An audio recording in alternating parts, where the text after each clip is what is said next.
Pernah tak rasa tim anda sibuk sangat tapi macam tak gerak ke mana-mana pun? Jom kita bongkar puncanya. So, kenapa tim yang nampak sibuk berubah ni, tapi sebenarnya tak selari langsung? Kepimpinan yang efektif bukan setakat buat kerja, tapi pastikan semua orang selari dari atas sampai bawah. Ada satu kerangka best dari Sue Knight, namanya Neurological Levels of Change. Inilah jawapannya.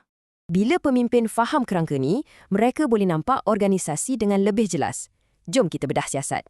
Ada 4 tahap utama. Paling penting, setiap tahap ni akan pengaruh tahap di bawahnya. Ingat tu?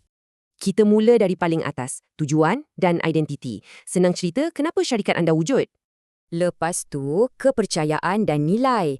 Apa prinsip yang jadi panduan untuk buat keputusan setiap hari? Okey, tahap ketiga, keupayaan dan tingkah laku. Skill tim anda betul-betul support visi syarikat tak? Dan yang terakhir, persekitaran. Adakah suasana tempat kerja tu membantu atau sebenarnya jadi penghalang? Nampak kan? Selalunya, masalah sebenar bukan sebab orang tak kerja keras pun.